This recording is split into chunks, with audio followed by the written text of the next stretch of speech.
කියපු තැන ටිකක් බොහොම ගැඹුරු තැනක්. ඔය ඊයමට කිව්ව දැනීම සම්බන්ධයෙන් ඒක නොදැනීමත් දැනීමත් දෙකම ගැන ඔයාලට තියෙනවා කොහොනේ සිහියක්. මට නැරෝ කළා කියන්න ඕන උදාහරණයකින් එතනට හිතට යන්නේ කො මොන වගේ තැනකින්ද කියලා පහසු මාර්ගය. එතනින් අදහස් කරගන්න එපා. මට දැනෙන්නේ නැහැ කියලා කියන්නේ අයිය දැනෙන්නේ නැහැ කියන අදහසට දෙන අර්ථකථනය නෙමෙයි මම දැනෙන්නේ. ඔයා දැන් ওই ඉන්න ස්වභාවයට ඔයා එළිය ඉඳන් ලයිට් එකක් ටෝච් එකක් ගහන් ඉන්න වගේ ස්වභාවයක් ඔය කියන්නේ. ඔව් ඒක හරි. ඔව් ඒ ටෝච් එක ගහන් ඉන්න මුළු සමස්ත ක්‍රියාව අන්න හරි. ඔව් වන්දන ඔයා සමස්තය දිහා බලන් ඉන්නවා. මෙතන ඇහෙන් රූප පේනකොට මෙතන කනෙන් ශබ්ද ඇහෙනකොට නයෙන් හුදනකොට දිවෙන් රස දැනනකොට ඇඟෙන් පහස දැනනකොට ඔයා එතන ක්‍රියාත්මක වෙන හැටි එළිය ඉඳන් බලන් ඉන්න ඔයා.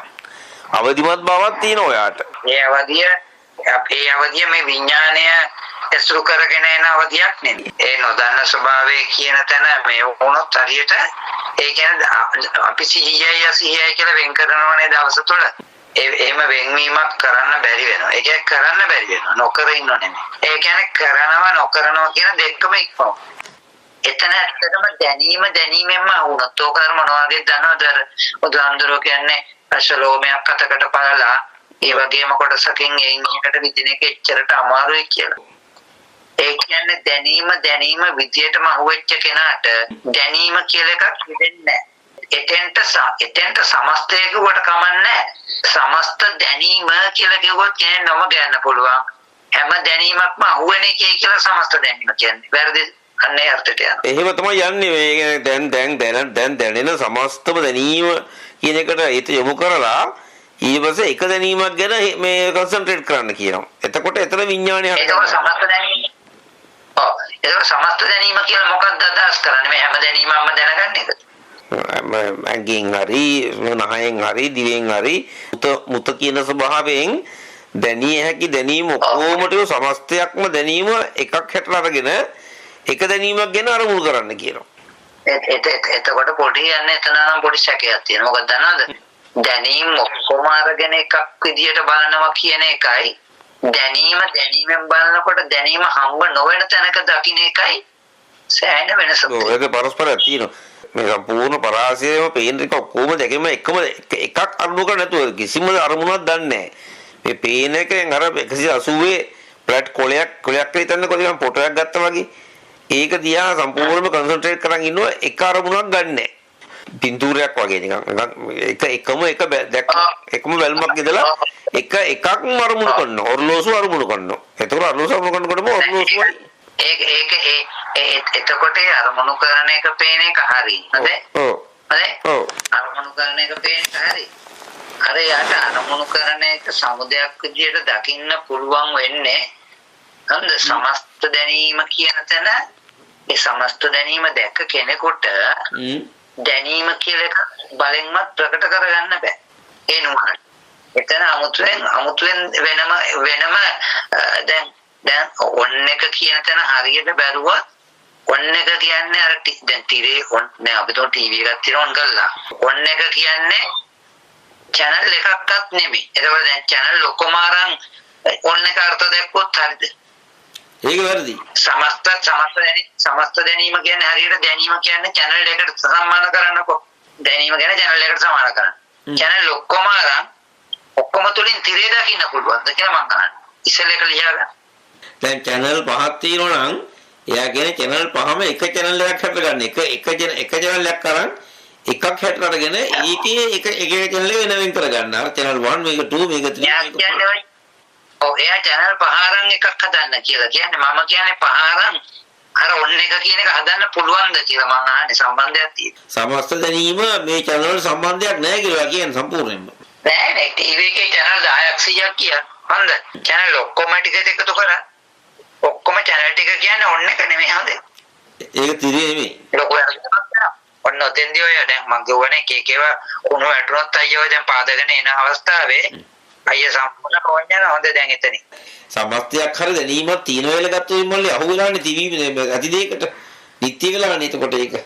එතකොට අර channel ටික ඔක්කොම එක්ක එහෙමද දැන් ඔන්න එක දකින්න වගේ කතාව. එහෙම කියනවත් දන්නේ නැහැ. මට හිතුණා එහෙමයි. දැන් channel පහක් තියෙනවා.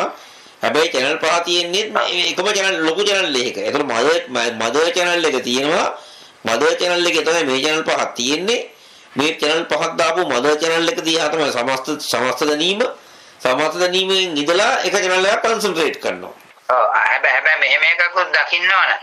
අර ඔන්න එක channel කොච්චර වැටුණා අර ඔන්න එක කියන එකේ වෙනසක් වෙන්නේ නැහැ අමුතුවෙන් channel එකක් වැටුණා. ඔන්න එකමයි. අන්න එතනයි තියෙන මේ එකකින් එකක්. සමත් දැනීම තමයි ප්‍රඥාව කියලා කියන්නේ. එතනින් එකක් අරමුණු කරාම එතන විඥාණය හට ගැනීම කියලා සමාන කරලා තමයි විඥාණයෙන් ඊට පස්සේ ඒ කරන දේවල් දිහා අතරින් නම් බලාගෙන ඉන්න මේකට රාග දේශ මොහ හට ගන්න නැති වෙන්න කියලා කියන්නේ ප්‍රඥාව. එතන සිහිය අවදිමත් භාවයක් කියලා කියන්නේ. ඒ මොකද රාග දේශ දෙක හැදෙන්නේ නැත්තේ තේනවර නොදන්න නිසාමයි නොදන්නකම ප්‍රත්‍ය කරගෙනමයි කියලා මෙතන එකක් කන්සෙන්ට්‍රේට් වෙන්නේ. නොදන්නකම ප්‍රත්‍ය කර. අවිද්‍යාව තමයි කියන්නේ. අවිද්‍යාව නිසාම තමයි එතන කන්සන්ට්‍රේට් වෙන්නේ. රැවටීම මම කියන ස්වභාවය හටගෙන මේ අවිද්‍යාව කියන තැන බලන්න පේන්නවද කියලා. අවිද්‍යාව කියන්නේ මොන කොහොමද ඒ නොදන්නකම එයා පෙන්නන්නේ කියලා. කියන අපි කතා කරන්නේ දෙකම එකම ස්වභාවයක ඉන්නකොට එකක්වත් අහුවෙන්න බෑ කියන. දැන් උදාහරණ මේ වගේ බලන්න. පෘථුවිය කැරකෙනවා පෘථුවිය කැරකෙන බව අයියා කවදාවත් දැනගෙන තියෙන්නේ අත්දකලා නෙමෙයි. ඒ කියන්නේ අයියා කැරකිලා නැහැ. ඒ කියන්නේ අහලා දැනගත්තු එකක් කැරකීම කියන්නේ. එහෙනම් කැරකීම තුළ ඉන්නකොට කැරකැවීම හම්බ වෙන්න පුළුවන්. ඒක අපි දැන් කැරකෙනවනේ කොහොමද ඉන්නේ එක කැරකෙනවනේ. නෑ කැරගෙනමයි කියන්නේ මං අහන්නේ අත්දකින්නවද කියලා මං අහන්නේ. නෑ ඒ පිළිගැනීම. අන්න ඒක තමයි මං අහන්නේ. පිළිගැනීමක් විතරයි. අත්දකින්න බෑ. අන්න ඒක තමයි. අත්දකින්න බෑ කරකැවීම තුළටම සමවැදු මේපත් උනොත්. ඔව්. අත්දකින්න බෑ. ඒ වගේ සමස්ත දැනීම හම්බ වුණොත් දැනීම කියලා එකක් අත්දකින්න බෑ.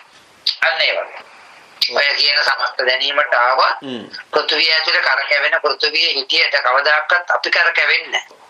ඒ වගේ සමස්ත දැනීම කියන තර આવොත් දැනීම කියලා එකක් කවදාවත් අත්දකින්න බෑ. දැනීමෙන් අහුවෙනවා කියන්නේ අශ්වලෝමේ හතකට බලලා ඒකම එකෙන් අහුවෙන්න තරම් සූක්ෂම තියුණු ඒ කියන්නේ මේ අපි සිහිය කියලා නිර්වචනය කරන වර්ග කරන තැන එකම තැනකින් නියාමනය වෙනවන්නේ නියාමනය වීමම ප්‍රඥා.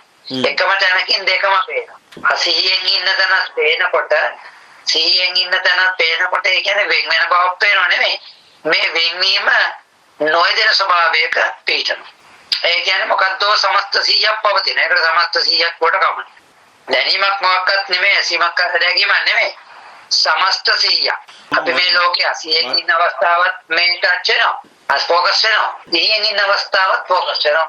ඒක නිසා යාට අසිහිය කියලා එකක් දෙන්නේ නැහැ. ඒක දැනගින් ඔක්කොම පේන නිසා. දැන් අපිට අසිහිය කියන එක තාම අහුවෙන්නේ නැහැ. අසිහිය තාම අයියට අහුවෙන්නේ නැති නිසා තමයි අසිහිය කියන එකක් තාම යෙදෙන්නේ. ඔව් එයා කියනතර මට එතන විදිහට මේ අර දැන් අපිට මේ 100 දෙන්නේ මම හින්දාමනේ මල්ලික්ස. මම කියන ස්වභාවය අට ගන්නම හින්දා තමයි මමම තමයි 100න් 80න් ඉන්නේ. ඒ ඔයා ඔය කියන තැන මම කියන ස්වභාවය නැති තැනකට ප්‍රඥාව වේදුනම එතෙන්ට 100ක් 80ක් එදෙන්නේ නැහැ. ඒතර වචනයක් නැහැ එතෙන්ට. එතන වචනෙකුත් නැහැ. 80න් 100න් ඉන්න කෙනෙකුත් නැහැ.